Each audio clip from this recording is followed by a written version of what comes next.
Okay, this is section 1.6. In this section, the goals of this section are to solve rational equations, to also be able to solve work rate problems, to solve equations with radicals, solve equations with rational exponents, and solve equations quadratic in form. This is part 1 of this video. In this first part, we will be solving rational equations, work rate problems, and equations with radicals. In the next part, we'll solve equations with rational exponents and equations that are in quadratic form. Okay, so let's get going with the first part. So some preliminaries, some skills that you should be able to be comfortable with going into this section. So for rational equations, you want to be able to be comfortable with fraction arithmetic. Adding, subtracting, multiplying fractions, that should be easy to do. Finding common denominators for fractions, that should also, you should feel comfortable with that. Knowing when to cross multiply. Also, I mean, it's the same thing as saying two fractions are equivalent. So two fractions are equivalent if, so a over b is equal to c over d if a times d equals b times c. That's also known as cross multiplication. For equations with radicals, whenever we're dealing with equations with radicals, where you're gonna want to know how to get rid of the radicals. So if you have a square root of a and you want to get rid of the square root, well, you should know that squaring that gets rid of the square root. So the square root of a raised to the second power, that's just a.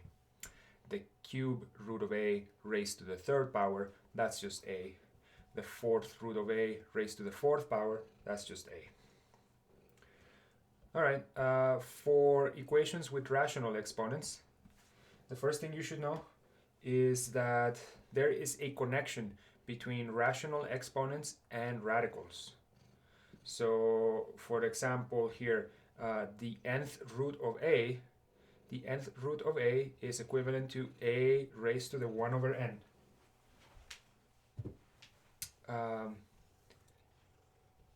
Now if you have a raised to the m over n, that is equivalent, according to rules of exponents, to a to the 1 over n raised to the m, because there's a rule of exponents that says that here the exponents would multiply, and well, 1 over n times m is just m over n. And this is also equal to a raised to the m to the 1 over n. And so then you can think about this as also as radicals. So this is saying that this is the nth root of a raised to the m. This is saying that this is the nth root of a raised to the m. Both of these things are equivalent. Another important thing that's going to be useful for equations with equations with rational exponents, is that if you have something raised to a rational exponent and you want to get rid of the rational exponent, what you could possibly do is raise your exponential expression to the reciprocal of the exponent that you're dealing with. So here I have a little exponential expression. The exponent is a fraction. And in order to get rid of that exponent, what I'm going to do is I'm going to raise the whole expression to the reciprocal of my exponent. And so then what ends up happening there is that when you multiply the exponents, you end up with just an exponent of 1, or just a. This is going to be useful once we get into solving rational exponents. Okay, so we said that in this first part, we are just going to be dealing with these three things: rational equations, work rate problems, and equations with radicals. In the second video, we'll deal with rational exponents and equations in quadratic form. Okay, so let's get going. Let me first let you look at all of the, we're going to work out 11 questions in this section. And what you should do is look at the questions ahead of time and see if you can answer them yourself. Give yourself the chance to work out through these things. If you get stuck, then continue watching the video. Or once you have the answer, just fast forward to where I solve it and we can compare answers. So these are the rational equations that we're going to be solving. There's 3 of them. And I put a little warning over here to always check your the solutions that you find. Those are also called proposed solutions, to make sure that you don't divide by 0. So always check your answers whenever you're dealing with rational equations.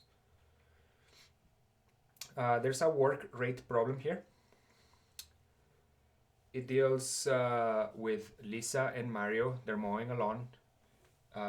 Alone, Lisa can mow the lawn in 5 hours. Alone, Mario can mow the lawn in 4 hours.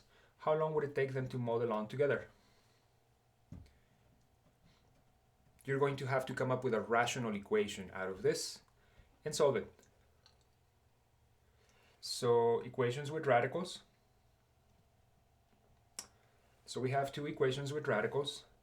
You're going to want to get rid of that square root. You're going to want to get rid of all the square roots here and solve. One thing to be aware of, just as this, the same is true about rational equations, is to always check your answers here. Whenever you're dealing with radical equations, always check your answers. Actually, just check your answers in general. Just always check your answers, no matter what type of equation. And this other, so right now in this first part of this, in this first video, we're going to work out problems 1 through 6. In the second part, we're going to work problems 7, 8, 9, 10, and 11. So these are the rational exponent equations. These are the equations quadratic in form. And then there's just a last little question. Here, all you're supposed to do is isolate the variable r. Leave it all by itself. Okay, so questions 1 through 6 will be answered in this video. Questions 7 through 11 will be answered in the second video. All right, so let's get going. Let's look at question number 1.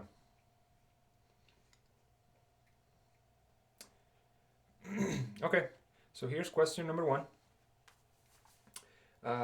Here's the statement of the question. We're supposed to find the answers to this. What values of x satisfy this equation? Okay, so the first thing to do here is we're going to have to start thinking about fractions. Maybe the first thing you want to do is, well, the first thing I did here is, and by the way, I already worked this out because I recorded this video earlier. The only thing is that my recording didn't have audio again, and so I have to record it again. So it's already been worked out, but that's okay. Let me just walk you through the steps.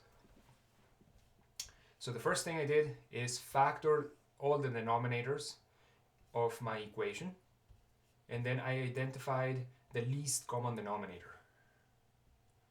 So this denominator is already factored, this denominator is already factored. There's not much to do there. This guy needed to be factored, and it factors as x minus 3 times x plus 2.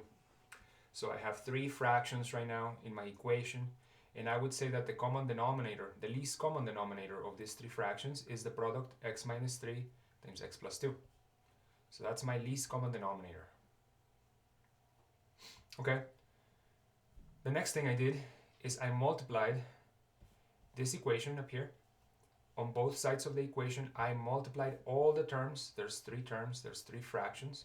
I multiplied all of the terms by the least common denominator. And then I divide any common factors. So this is my least common denominator. I multiplied by my first fraction plus my least common denominator multiplied by my second fraction equals my least common denominator multiplied by my third fraction.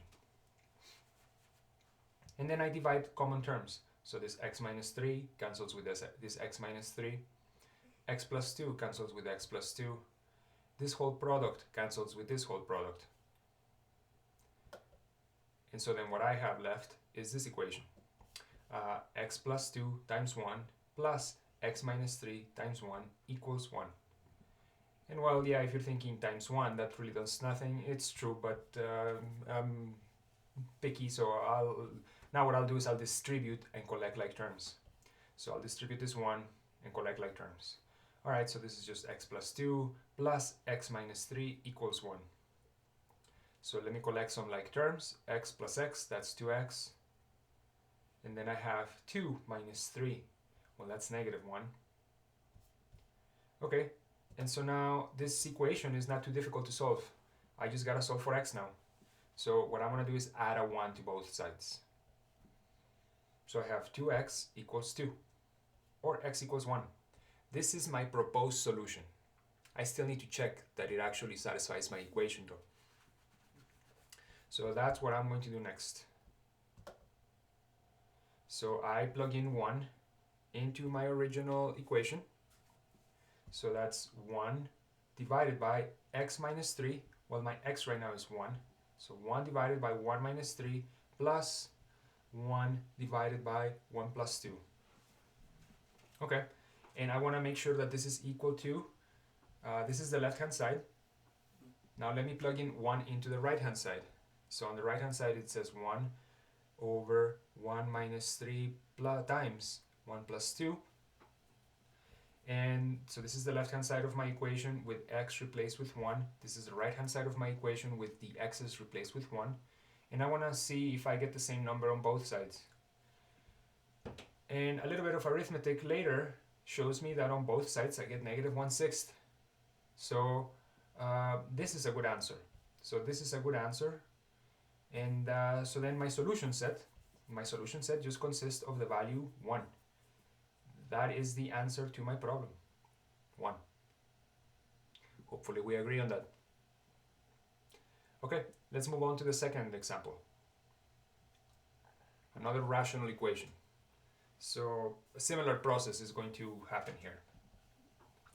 First, I am going to factor any denominators that are not already factored. Well, that's just this one, x squared minus 25. I gotta factor that denominator. And it factors as x plus 5 times x minus 5. And then I have 3 fractions in my equation. And what I want to do is I want to identify the least common denominator of these 3 fractions. It turns out that the least common denominator is the product of x plus 5 and x minus 5. So then I multiply both sides of my equation by the least common denominator. And then I divide any common terms. Alright, so least common denominator times the first fraction plus least common denominator times the second fraction equals least common denominator times my third fraction. And then you see the common terms being divided out.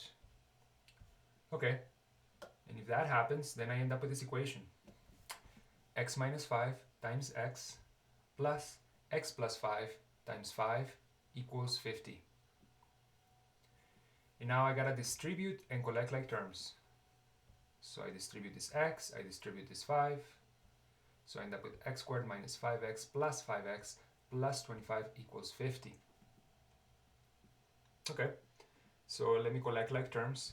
Definitely the negative 5x plus 5x, that's 0. So I have x squared plus 25 equals 50. I subtract 50 from both sides. And that says x squared minus 25. And then I'm going to factor. Or at this point, you could have just taken a square root as well if you wanted to. Just remember that if you take a square root, you end up with plus or minus. So there is a thing called the zero product property. And it says that if a times b is equal to 0, then either a is equal to 0 or b is equal to 0 or both. That's why it's nice to set things equal to 0. Because then if you can express the non-zero part as a product, then you can take advantage of this zero product property and set your factors equal to 0. So right now I have something set equal to 0 right here. This is my equation. And now what I'm going to do is I'm going to think x squared minus 25. Can I express that as a product? It turns out I can. That just means factor it. So it's x plus 5 times x minus 5 because this is a difference of squares. So now that it's a product, so a product of two things equals 0, then I can set the factors equal to 0. So x plus 5 equals 0, x minus 5 equals 0, and then I can solve those little equations. Okay, so then I have these two proposed solutions, negative 5 and positive 5. These are proposed solutions at this moment.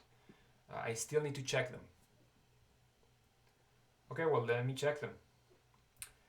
If x is equal to -5, if x is equal to -5, let's look at the original equation. If x is equal to -5, I'm going to be dividing by 0 because right there I'm going to have -5 plus 5. That's 0 in the denominator. So x equals -5 is a bad answer. It's not a good answer. So x equals -5, I cross it out. I don't want it. It's not a good answer.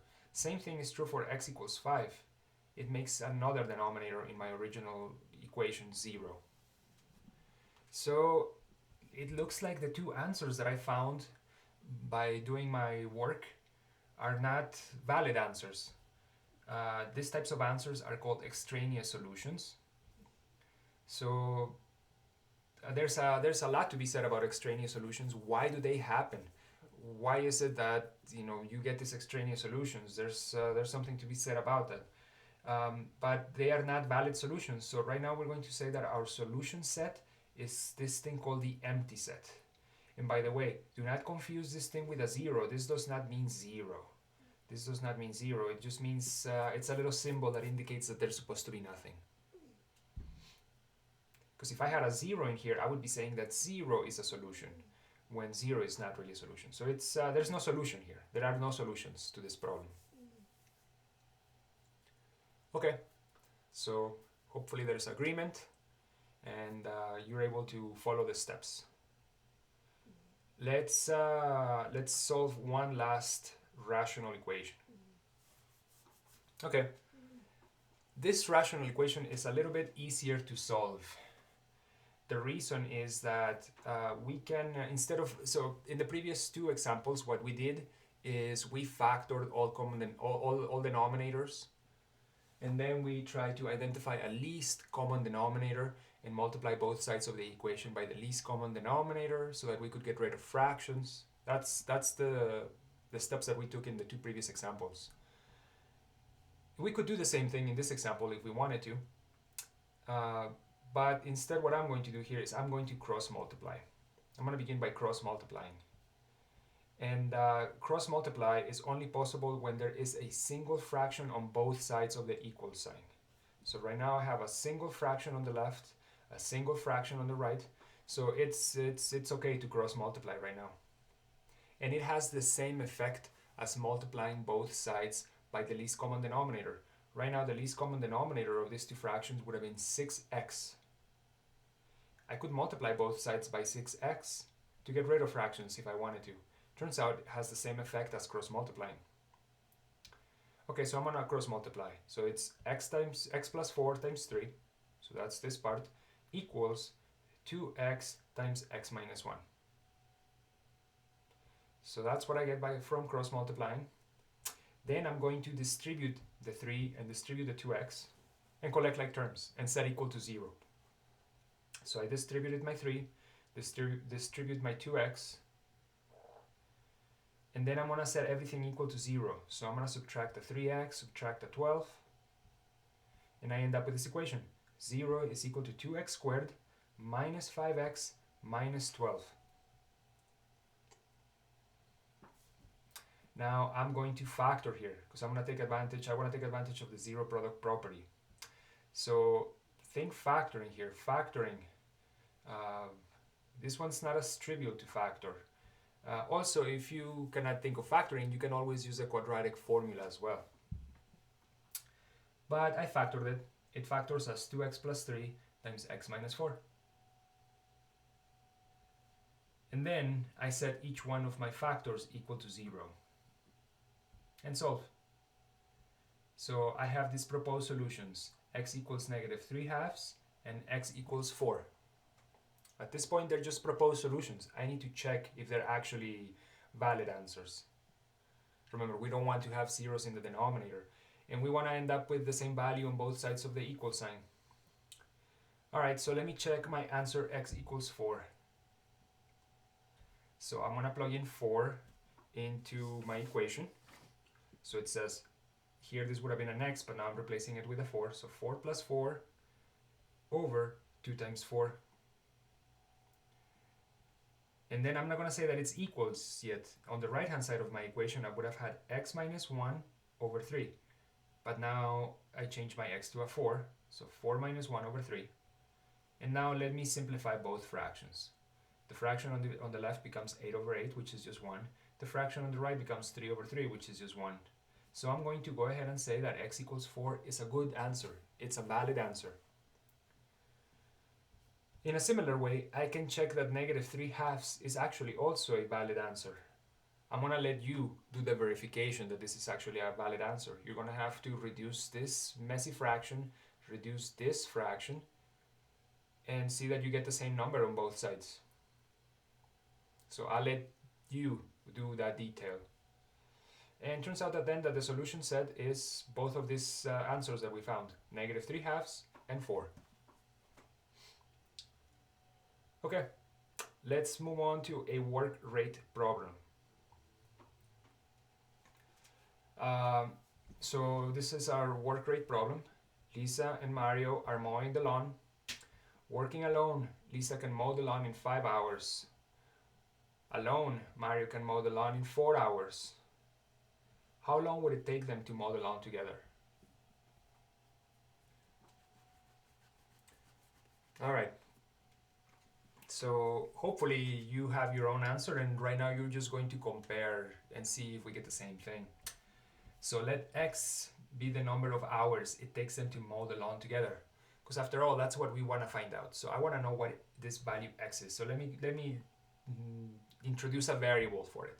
So x is the number of hours that it takes them to mow the lawn together. And I'm going to show you maybe 2 different ways to go about this. One way is to state everything in terms of how much of the job can be completed per hour. So let me think about just things. This lawn can be mowed per hour. So Lisa can mow 1/5. She can complete 1/5 of the mowing per hour. This is alone. Mario can complete 1/4 of the job alone. Together, they can complete 1 over x of the job alone. So Lisa can mow the lawn, can do 1/5 of the job per hour. Mario can do 1/4 of the job per hour. Together, they can do 1 over x of the job per hour. And so then I can come up with this equation. 1/5 plus 1/4 equals 1 over x. And then it's a matter of solving this equation. And to solve this equation, well, we can use the steps that we used in the previous 3 examples. What I'm going to do here is first identify a least common denominator. So if you look at these 3 fractions in this equation, what would be the least common denominator for these 3 fractions? And I would say that that's 20x. 5 times 4 times x. And then I'm going to multiply both sides of this equation by the least common denominator and divide common terms. So I multiply everything by 20x, and then some common terms cancel. Here a 5 and a 5 cancel, a 4 and a 4 cancel, x and x cancel, and I end up with this equation. 4x plus 5x equals 20. Now that equation is not too bad to solve. That just says 9x equals 20, or x equals 20 over 9. That's 2 hours and 2/9 of an hour. However many minutes that is. Let's see, how many minutes is that? 2 over 9 times 60.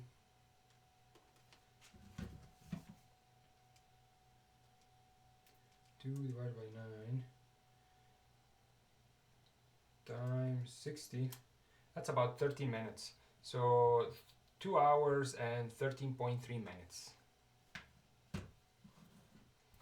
Okay, now another method that we could have gone about this is kind of as follows.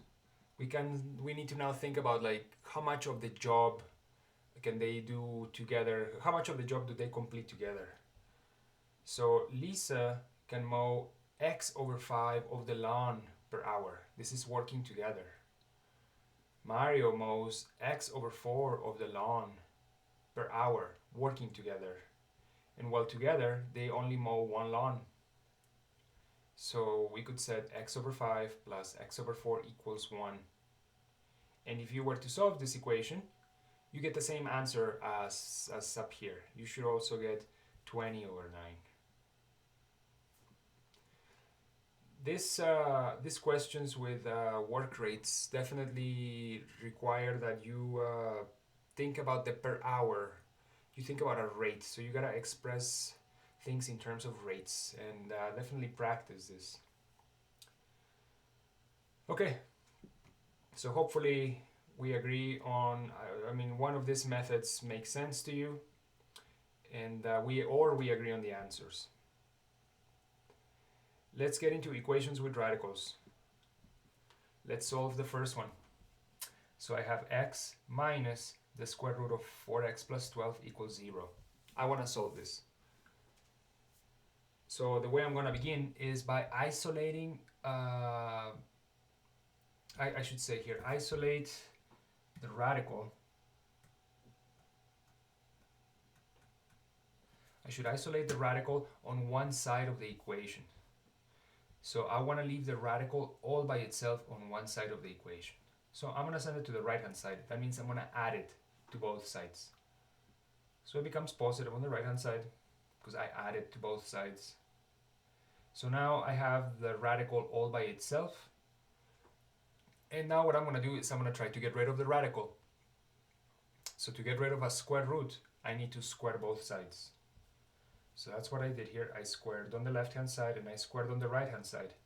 If I square the square root goes away. So I end up with this. So I'm going to set things equal to 0 and factor. Okay, so I have x squared minus 4x minus 12 equals 0, and I'm going to factor it. This factors as x minus 6 times x plus 2. And now I'm going to take advantage of the zero product property. And I'm going to set this factor equal to 0, this factor equal to 0. And so then I have two proposed solutions, x equals 6 and x equals negative 2. But again, let me check my answers. So I'm going to check my proposed solutions. I'm going to plug in 6 into the original function, or the original equation. So anywhere where I had x's, I had an x right there, and I had an x right there. I'm going to change them to a 6. So 6 minus 4 times 6 plus 12. And I want to know if this is supposed to be equal to 0, according to my original equation. Well, that says 6 minus square root of 24 plus 12. So 6 minus the square root of 36. Well, the square root of 36 is 6, so 6 minus 6 is 0. So x equals 6 is a valid answer.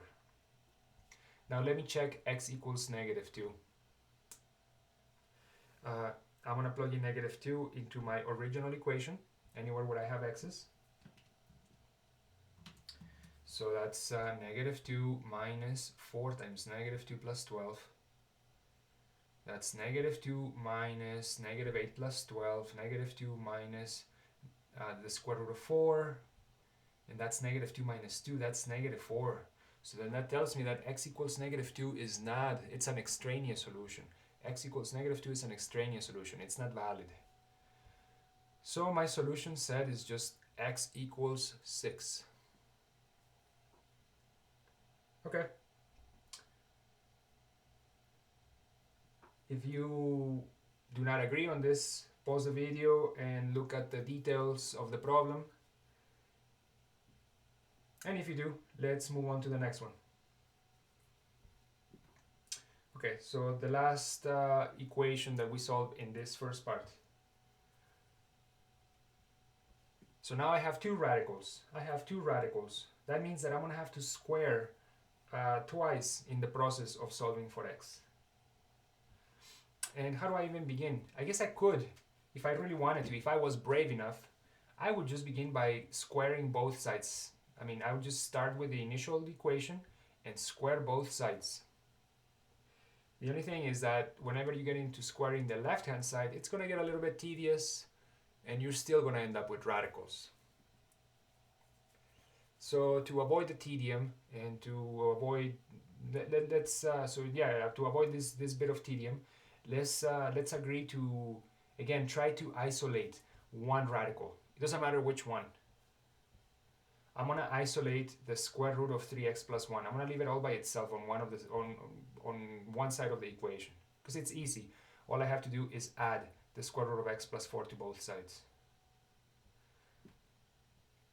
Okay, so I isolated the square root of 3x plus 1.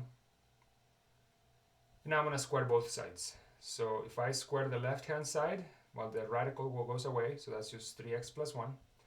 On the right-hand side, I have 1 plus the square root of x plus 4 squared. And here you got to be careful. This is not just going to become 1 plus this squared. No, you got to think FOIL here. You got to think multiplication. A plus b squared ends up becoming a squared plus 2 times ab plus b squared.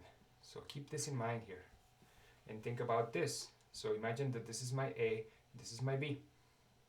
So then if I square this, this becomes 1 plus 2 square root of x plus 4 plus x plus 4.